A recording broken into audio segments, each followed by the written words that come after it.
First Lieutenant James Harrison stood at rigid attention before the Galactic Defense Council, his weathered face betraying no emotion as the assembled alien dignitaries scrutinized him. The council chamber's vaulted ceiling stretched high above, its crystalline walls refracting starlight in patterns that would have once left him awestruck. Now, after 3 years of space warfare against the Nexus pirates, such alien grandeur barely registered. "Lieutenant Harrison," rumbled High Commander Zextal, his scaled crimson face floating on the holoscreen. "You understand the unprecedented nature of this assignment?" "Yes, sir," Harrison replied, his voice steady. "I am to assume command of Special Operations Unit 7, comprised primarily of non-human personnel." A ripple of murmuring passed through the assembled council members. Unit 7 was legendary among the Galactic Defense Forces, an elite team of specialists from various species, now lacking leadership after their previous commander's death in action. The decision to place a human in command had sparked controversy throughout the ranks. Some questioned this appointment, stated Sub-Commander Naira, her luminescent tendrils flickering with barely concealed skepticism. "Humans have only been part of the Galactic Alliance for 5 years. Your species is still considered volatile." Harrison met her gaze evenly. "With respect, Sub-Commander, that volatility has helped us survive. The Nexus pirates learned that lesson at the Battle of Proxima Centauri. The mention of that engagement, where a heavily outnumbered human fleet had demolished the pirates' main battle group, caused several council members to shift uncomfortably. Humanity's capacity for warfare had shocked the generally peaceful Alliance species. "Very well," Zextal declared. "Report to Training Facility 09 immediately. Your team awaits." The journey to 09 gave Harrison time to review his new unit's personnel files. Sergeant Kver, a Thoraxian warrior renowned for their strength and honor-bound nature. Lieutenant Dax Rin, an Arxian tech specialist, whose species' neural interface capabilities made them unparalleled system hackers. Corporal Lyra, a Zenithian scout with natural cloaking abilities, and several others, each bringing unique capabilities to the team. The facility materialized through his shuttle's viewport, a sprawling complex floating in high orbit around a gas giant. As Harrison stepped onto the main deck, he was met by First Sergeant Tulara, a towering Andromedian whose silver skin seemed to ripple in the artificial light. "Lieutenant," she said, her translator converting musical tones into crisp standard English. "The team is assembled in Training Bay 3. They are anxious to meet you." Harrison nodded, recognizing the diplomatic understatement. "Lead the way, Sergeant." The tension in Training Bay 3 was palpable as Harrison entered. 8 pairs of eyes. Some compound, some bioluminescent, some entirely alien, fixed upon him immediately. He took in their positions, the way they had unconsciously grouped themselves by species, the defensive postures, the subtle signs of distrust. Instead of speaking immediately, Harrison walked to the tactical display in the center of the room and activated it. A holographic representation of the Outer Rim territories sprang to life, highlighting recent pirate activity. "In the past month," he began, his voice carrying clearly through the large space, "Nexus pirates have hit 7 civilian targets. 2 research stations, 3 mining outposts, and 2 colony ships. Casualties, 412. Credits stolen, millions. Intelligence suggests they're building towards something bigger." He looked up, meeting each team member's gaze in turn. "I know what you're thinking. Human commander, probably trigger-happy, probably reckless, probably going to get us all killed trying to prove something. Here's what I'm thinking. You're the best special operations unit in the Alliance. You've completed missions that were labeled impossible. You've saved thousands of lives. I'm not here to change that. I'm here to help you continue it." Kver, the Thoraxian surgeon, stepped forward. His carapace gleamed under the bay lights. "With respect, Lieutenant, humans have a reputation for excessive force. Unit 7 operates with precision. Minimal casualties." Harrison nodded. The Battle of Proxima Centauri. Everyone knows we destroyed the pirate fleet. What's less known is that we first evacuated every salvageable ship, including enemy vessels. 78% of their crews survived. Precision and force aren't mutually exclusive, Sergeant. A low murmur ran through the team. This clearly wasn't what they'd expected to hear from a human commander. Silence answered him, but he noted the subtle shifting in postures, the slight relaxation of defensive stances. It wasn't acceptance yet, but it was a start. "Lieutenant," called out Dax Rin, the Arxian tech specialist, neural interfaces glowing softly along their neck. Standard procedure is to begin with individual capability assessments before attempting group exercises. Harrison finished. But we don't have that luxury. The pirates won't wait for us to get comfortable with each other. We learn together, or we fail together. He stepped into the center of the room, removing his jacket. Simulation 1.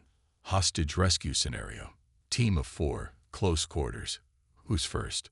To everyone's surprise, including Harrison's, it was Tulera who stepped forward.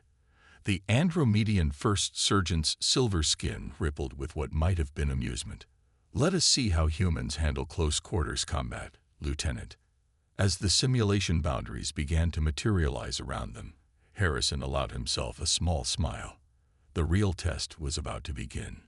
Not just of his combat abilities, but of his capacity to bridge the gap between species and forge this diverse group into a cohesive unit. The fate of countless lives might depend on whether he succeeded. The simulation room's holographic environments dissolved around them, leaving Harrison and his new team panting and sweating, or their species equivalent of it. 6 hours of continuous combat scenarios had pushed them all to their limits, but more importantly, it had begun to break down barriers. "Impressive adaptation to Zenithian movement patterns, Lieutenant," Lyra commented, her translucent form solidifying as she deactivated her natural camouflage. "Most non-Zenithians cannot track our phase shifting." Harrison wiped his brow, nodding respectfully. 3 years fighting Nexus pirates teaches you to watch for the subtle distortions. They use similar tech, though not nearly as elegant as your natural abilities. Before anyone could respond, the facility's alert system blared to life. Red emergency lights pulsed through the training bay as High Commander Zextal's hologram materialized in the center of the room. "Unit 7, priority alert," the commander's voice boomed. "The Helios mining station in the Vega sector has gone dark. Last transmission reported multiple Nexus vessels approaching. 2,000 civilian workers are stationed there. You deploy in 15 minutes. Harrison's mind raced through the implications. This is too bold for a normal raid. Something's not right. Agreed, Kivir rumbled, his carapace plates shifting in agitation. Pirates prefer softer targets. We can analyze their motives later, Harrison declared, already moving toward the armory. Gear up. Tulera, you've worked with everyone here. I want your input on squad composition. The Andromedian first surgeon fell into step beside him. Lyra's stealth capabilities would be invaluable for initial recon. Dax Rin can hack their systems remotely while Kefir and I provide heavy combat support. Good. We'll split into 2 teams. You'll lead Team 2 with Kefir and 2 others, focusing on civilian evacuation. I'll take Team 1 with Lyra and Dax Rin for recon and system infiltration. The deployment was seamless, their shuttle breaking orbit within the specified time frame. As they approached the Helios station, the view through the shuttle's viewport caused even the veteran team members to pause. The massive mining facility, normally bustling with activity, hung silent against the backdrop of space. Multiple Nexus ships surrounded it, but something about their positioning seemed off. Those ships, Dax Rin spoke up, neural interfaces pulsing rapidly. They're not in standard raiding formation. They're defensive. Harrison leaned forward, studying the pattern. They're not here to raid. They're protecting something, or someone. Change of plans. Tulera, your team will still handle evacuation, but be prepared for heavy resistance. They want us to focus on the civilians while something else happens behind the scenes. "What are your orders, Lieutenant?" Lara asked, her silver skin rippling with anticipation. "We go in hot. They're expecting us to be cautious, to prioritize civilian safety above all else. Instead, Team 1 will punch straight through their line to the central hub, while Team 2 creates a diversion with the evacuation. Whatever they're really after, it's there." Kuvur's mandibles clicked in what Harrison had learned was amusement. Aggressive. Perhaps there is something to be said for human tactical thinking. The assault began with precision that would have impressed even the strictest military observers. Team 2's shuttle launched first, drawing fighter attention with a textbook evacuation approach. Meanwhile, Harrison's team exploited the chaos, their smaller craft slipping through gaps in the pirates' defense screen. "Lyra, you're up," Harrison commanded as they docked at a maintenance airlock. "Get us a layout of what we're dealing with." The Zenithian scout seemed to fade from view, her form blending perfectly with the station's environment as she slipped inside. Her report came back moments later, transmitted directly to their tactical displays. Multiple hostile groups, heavily armed. They're concentrated around the central research labs, not the valuable mining operations. Command Center is being used as a temporary holding facility for some of the civilian workers. Harrison's suspicions deepened. "Dax, what was this station researching besides mining operations?" The Archean's neural interfaces flashed as they accessed encrypted data channels. Official records show nothing unusual, but there's a hidden server node. Heavy encryption. This goes beyond normal corporate security. Outside, the battle was intensifying. Team 2 had successfully begun evacuating civilians, but the pirates' response was becoming increasingly desperate and increasingly focused on stopping Harrison's team from reaching the central hub. "They're not here for the civilians or the mining operation," Harrison realized aloud. "This is a data heist. The civilian emergency is just cover for something bigger. Dax, can you access that hidden server remotely?" "Negative. It's air-gapped. We need direct physical access." Harrison made a quick decision. New plan. "Lyra, use your stealth to get Dax to the server room. I'll create a distraction and draw their forces away from the central hub. Alone." Lyra's concern was evident even through her active camouflage. "That's an unnecessary risk, Lieutenant." "No," Harrison replied, checking his weapon. "It's basic tactics. They're expecting a traditional Alliance response. Careful, measured, by the book. Time to show them how humans handle things." What followed would later be described in Unit 7's official report as an unconventional but effective deviation from standard protocols. What actually happened was pure controlled chaos. Harrison launched a one-man assault on the station's secondary control center, making enough noise to convince the pirates that they'd found the main thrust of the Alliance response. Meanwhile, Lyra and Dax Rin moved like ghosts through the station's maintenance tunnels, reaching the hidden server room just as Harrison's diversionary attack reached its peak. The lieutenant had sealed himself in the environmental control room, systematically cycling atmospheric pressure through different sections of the station to further confuse and disorient the pirates. "Lieutenant," Dax Rin's voice crackled through the comm. "You need to see this data. It's not just research they're after. These are Alliance defense codes. Backdoors into every major military installation in the sector." Harrison's blood ran cold. "Can you stop the transfer?" "Already done, but, sir, this is bigger than pirates. These access codes were already compromised before the attack. Someone on the inside helped them." "Copy all data and wipe the servers," Harrison ordered. "We've got bigger problems coming." "Lara, what's your status?" "Civilian evacuation 80% complete," the Andromedian reported. "But our sensors show multiple capital ships dropping out of FTL at the system's edge. Not Alliance signatures. They're real backup arriving," Harrison muttered. "Everyone fall back to evacuation points. We got what we came for, and opened up something much bigger than we expected." As their shuttles detached from the mining station, Harrison watched the approaching enemy fleet with grim determination. Their first mission had succeeded, but it had also uncovered a conspiracy that threatened the entire alliance. More importantly, it had proven something to both him and his team, that their differences weren't weaknesses, but strengths. Looking at his crew, Lyra still partially cloaked, Dax Rin processing the stolen data, Tilara coordinating the last of the evacuation. Harrison allowed himself a small smile. They weren't just a human commanding aliens anymore. They were becoming something the galaxy had never seen before, a truly unified team. But as the enemy fleet grew larger in their viewport, he knew their real trials were just beginning. This goes all the way to the top.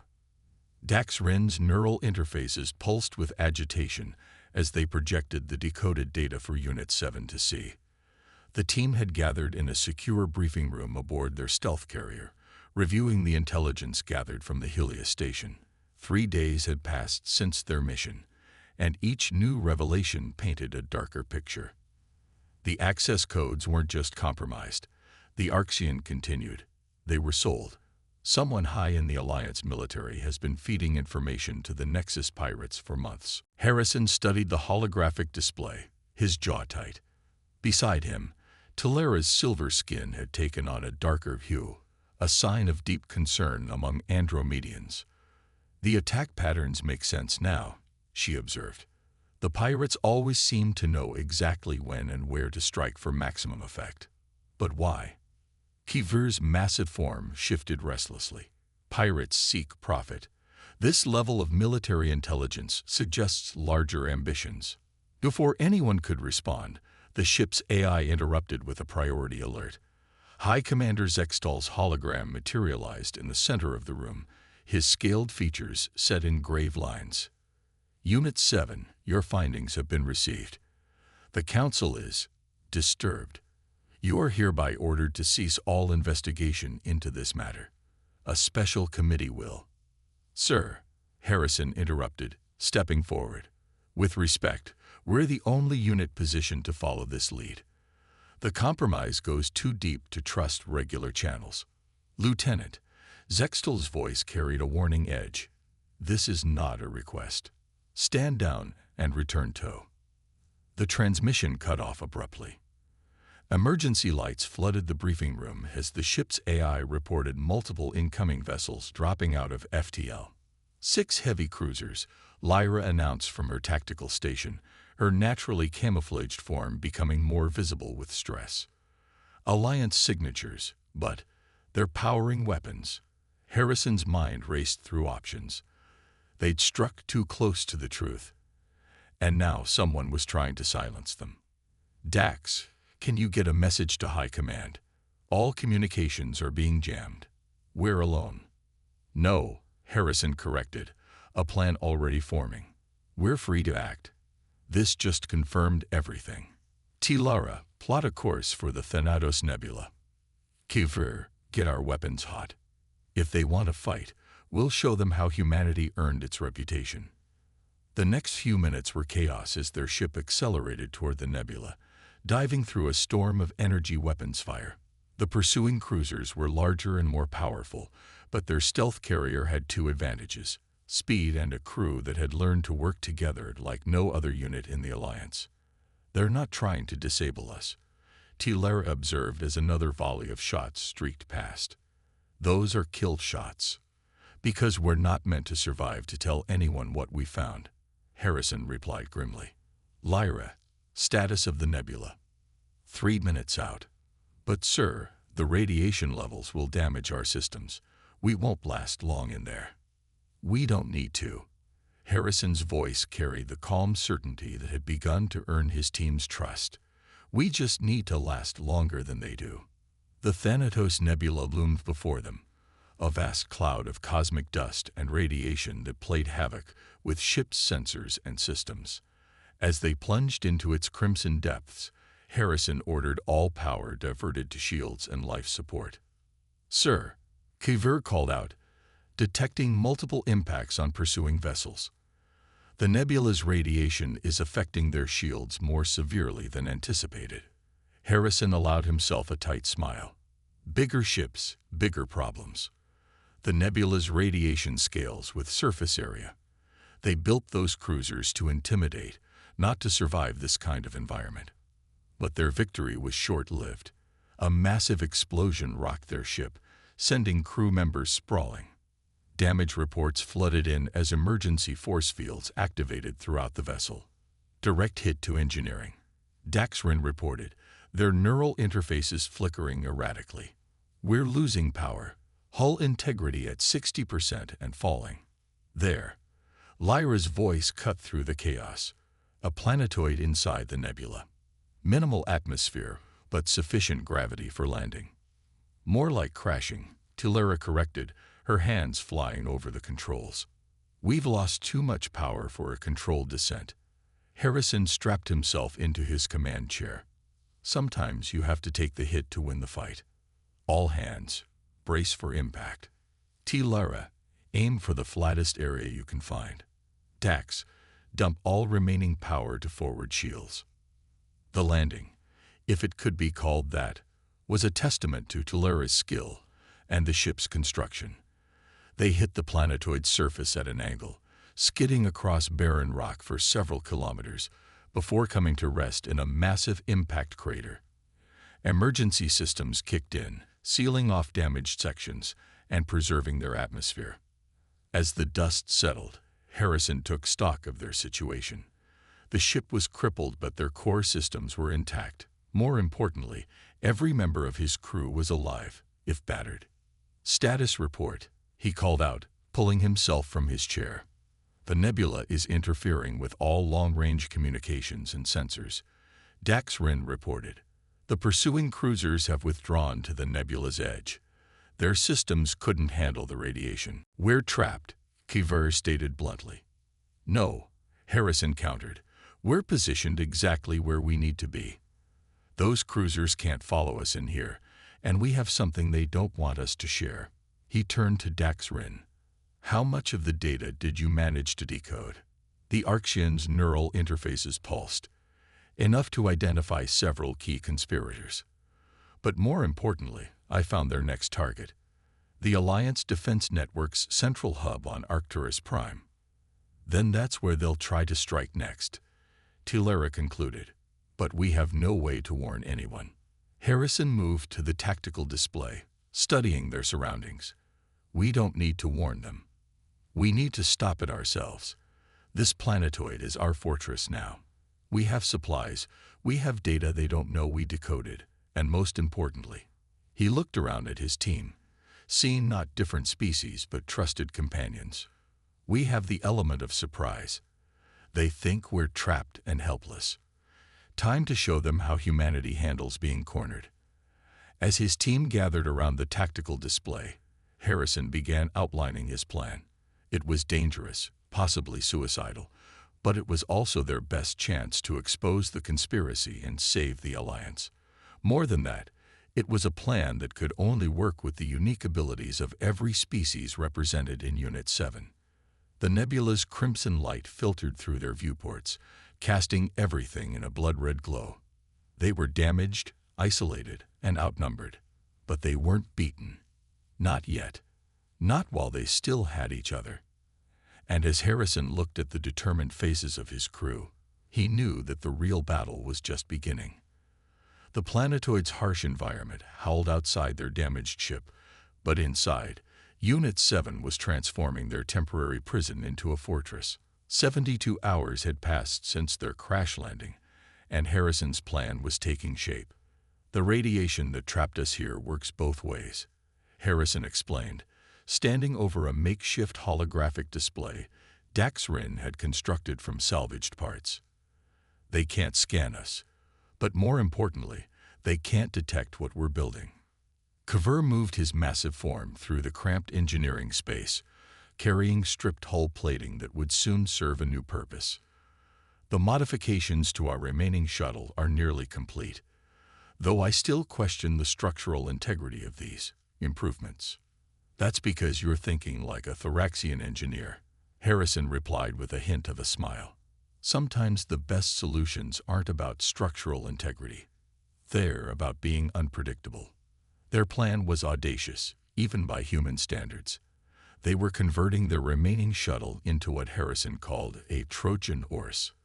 Though the reference was lost on his alien crew until he explained the ancient Earth military strategy. "DAX status on the sensor modifications," Harrison called out. The Arxian's neural interfaces flickered as they worked, connecting directly with the shuttle systems. "Complete. When we launch, we'll broadcast the same radiation signature as the nebula itself. To their sensors, we'll appear as nothing more than another cluster of energized gas." "Assuming we survive the launch," Lara added, her silver skin rippling with what Harrison had learned was her species' equivalent of dark humor. "The structural modifications reduce our hull integrity by 60%, which is exactly why it will work," Harrison countered.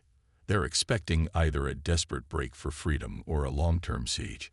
Nobody would be crazy enough to launch a barely holding together shuttle through a radioactive nebula." "Nobody except humans," Lyra observed, her naturally camouflaged form shimming into better visibility. Her tone carried what might have been admiration. Harrison moved to inspect their weapons modifications. They'd stripped every non-essential system from the shuttle to make room for what he called the surprise.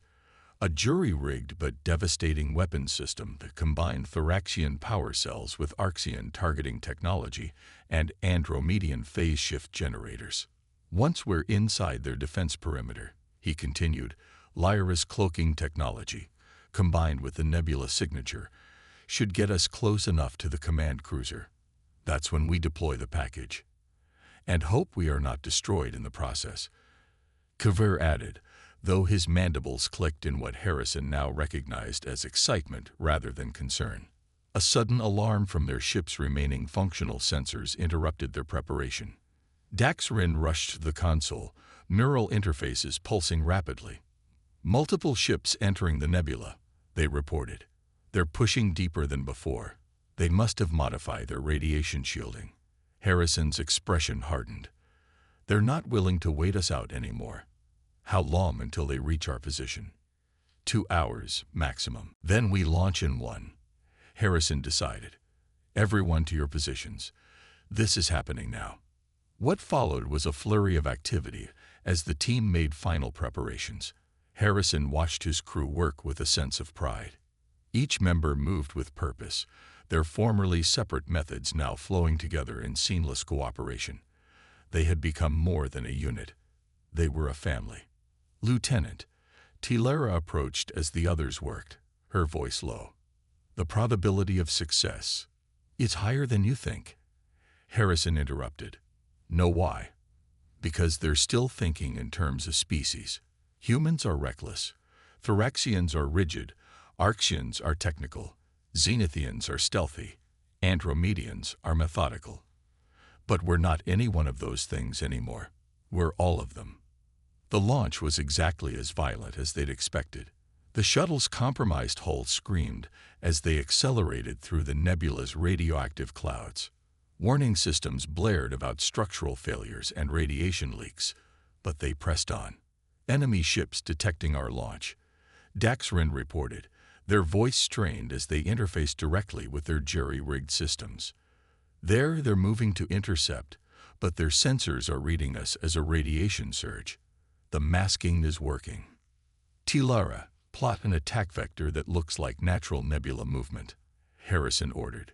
"Kavir, charge the weapon systems, but keep them cold until my mark." They wove through the nebula like a ghost, their modified shuttle riding the natural energy currents. The enemy cruisers loomed ahead, their massive forms pushing through the crimson clouds with brute force. "We'll only get one shot at this," Harrison reminded them. "Lyra, status of your cloak adaptation." "Ready," the Zenithian replied. "Combined with the nebula signature, we're practically invisible." "But sir, the radiation is affecting the cloak's stability. We have maybe 2 minutes once we're in range." "That's all we need." Harrison leaned forward in his chair, watching as they approached the command cruiser. "Everyone remember, when we launch the package, we'll be exposed. Every ship out there will open fire immediately. Our only chance is to ride the shockwave from our own weapons detonation." Lara, Plot our escape vector now. Already done, the Andromedian replied. Though I calculate a less than 30% chance of surviving the explosion. Harrison grinned. Then we better hit them hard enough to make it count. Dax, begin transmission of the decoded data on all frequencies. Confirm. Weapon status. Charged and ready. Though I still think this is insane. Noted. All hands. Braced for impact. Launching in 3, 2, 1. The weapon they'd created, a hybrid of multiple species technologies that technically shouldn't have worked together, launched from their shuttle like a miniature sun. The command cruiser's shields, designed to stop conventional weapons, might as well have been tissue paper. The explosion that followed would be visible from 3 systems away. Unit 7's shuttle, riding the devastating shockwave of their own attack, tumbled through space as the enemy fleet fell into chaos. Their decoded data, broadcasting on all frequencies, ensured that even if they didn't survive, the truth would. But they did survive, their hybrid shuttle somehow holding together through forces that should have torn it apart. As they emerged from the nebula's edge, they were greeted by an incoming transmission. Alliance reinforcements, responding to their broadcast. The conspiracy had been exposed. The traitors would be rooted out. And more importantly, Unit 7 had proven that the sum of their differences was greater than any single species' strengths. As Harrison looked at his battered but triumphant crew, he knew that this victory meant more than just stopping a conspiracy. They had shown the galaxy what was possible when prejudice was set aside and trust was given a chance to grow. But in the back of his mind, he knew their greatest challenge still lay ahead. The final confrontation was coming, and it would test their newfound unity to its absolute limits. They're making their final move. Harrison stood before the Alliance Defense Council, his team arrayed behind him. The chamber, which had once felt so imposing, now seemed small compared to what they'd faced together. Their evidence was undeniable. Admiral Vexner, one of the highest-ranking military leaders in the Alliance, had been orchestrating everything from the beginning. The attack on Arcturus Prime begins in 6 hours, Harrison continued. The Admiral isn't just trying to steal defense codes anymore. He's planning to use them. A simultaneous strike on every major Alliance military installation, coordinated with a Nexus pirate fleet larger than any we've ever seen. High Commander Zextal's scaled face showed rare emotion. How did we not see this? Because he played to our prejudices, Tilara answered, stepping forward. Each species looking out for their own interests, never truly trusting the others, just as we did before Lieutenant Harrison showed us a better way. We need to evacuate Arcturus Prime, one council member insisted. The defense hub. No, Harrison interrupted. That's exactly what they expect. They want us to run, to fragment. Instead, we're going to do what humanity does best. We're going to take the fight to them. The plan they presented was quintessentially human in its audacity, but refined by the tactical expertise of 5 different species. While the Council coordinated the Alliance fleet's response, Unit 7 would lead a surgical strike on Admiral Vexner's command center, hidden in an asteroid base near the Arcturus system. This is a suicide mission, Kivir rumbled as they boarded their rebuilt shuttle, now enhanced with technology from all their species. I look forward to it. Harrison checked his weapons, modified by Daxrin to incorporate Arxian neural targeting. Just remember, timing is everything. The Admiral's forces outnumber the entire Alliance fleet 3-1. Our only chance is to cut off the head before the body can strike. They launched under complete communications blackout, their shuttle's hull now permanently incorporating Lyra's phase-shifting technology. The improvements they'd made after their nebula escape had turned their vessel into something entirely new. Like Unit 7 itself, it was greater than the sum of its parts. Multiple capital ships detected, Lyra reported as they approached the asteroid base. Their patrol pattern has gaps that would be invisible to any single species scanning technology. But not to all of them combined. Daxrin finished, their neural interfaces pulsing as they coordinated their hybrid sensors. They slipped through the patrol screen like ghosts, their presence masked by technologies that shouldn't have worked together but somehow did. The asteroid base loomed before them, its surface bristling with weapons. "Remember," Harrison said as they prepared for insertion, "Admiral Vexnor isn't just fighting to win anymore. He's fighting because he believes cooperation between species makes us weak. Today we prove him wrong."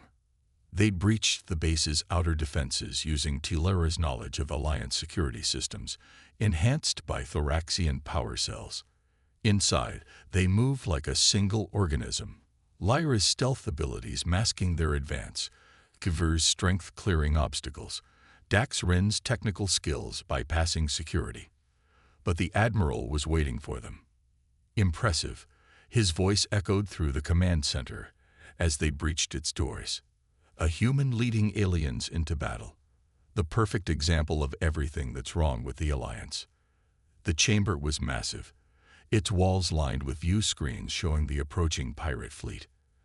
Admiral Vexnor stood on a raised platform, surrounded by elite guards from various species, all chosen for their loyalty to his vision of racial purity. "Wrong," Harrison replied, his team spreading out in practiced formation. "We're everything that's right with it. Every difference makes us stronger. Every unique perspective gives us an advantage. Unity doesn't make us weak. It makes us unstoppable." The battle that followed would be spoken of for generations. The Admiral's forces attacked with coordinated precision, but Unit 7 moved like something new to the galaxy. Lyra's cloaking technology combined with Hilara's combat style created impossible angles of attack. Kvir's strength, guided by Dax Rin's neural targeting, became surgical rather than brute force. And at the center of it all, Harrison led not from behind, but from within, his human adaptability amplifying his team's abilities. They weren't fighting as 5 species, they were fighting as one unit, one family. "You can't stop what's coming," the Admiral snarled as his guards fell.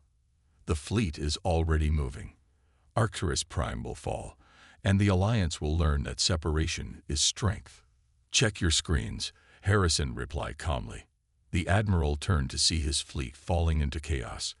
Without his command codes, subtly altered by Dax Rin's infiltration programs during the fight, the carefully coordinated attack was collapsing. Ships fired on each other, pirates turned on their allies, and the perfectly planned assault disintegrated. "Impossible," Vexnor whispered. "No single species has the capability to." "That's exactly the point," Harrison interrupted, his team moving to surround the Admiral.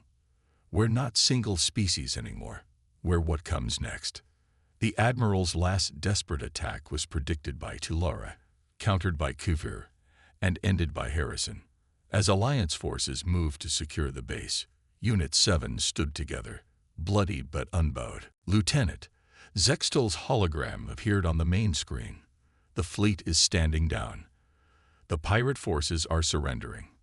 "How did you do this?" Harrison looked at his team, no longer alien to each other, no longer divided by differences, but strengthened by them. "We didn't do it, sir. Unity did it. We just showed everyone what it looks like." In the days that followed, Unit 7's stories spread throughout the Alliance. They became more than heroes. They became a symbol of what was possible when prejudice was set aside and trust was given room to grow. The official commendation ceremony was attended by representatives from every Alliance species. But for Harrison and his team, the real victory wasn't in the medals or the accolades. It was in the way other units began to change, in the increasing cooperation between species, in the gradual realization that strength didn't come from separation but from unity. "So," Tilara asked as they prepared for their next mission, "what impossible task are you going to volunteer us for next, Lieutenant?" Harrison smiled, looking at the faces of his team, his family. "Something appropriately crazy. After all, we have a reputation to maintain." "Great," Kivir rumbled. "I was worried you might suggest something sensible." As their shuttle launched into the darkness of space, Harrison reflected on how far they'd come. They had started as reluctant allies, forced together by circumstance. Now they were something else entirely, a glimpse of what the future could be. The galaxy was changing, and thanks to one human officer and his alien crew, it was changing for the better. Unit 7 had become more than a special operations team. They had become legends, not because they were the strongest or the smartest or the most advanced, but because they had proven that the greatest power in the universe wasn't in weapons or technology or even individual capability. It was in the simple, profound truth that together, we are all stronger than we are alone.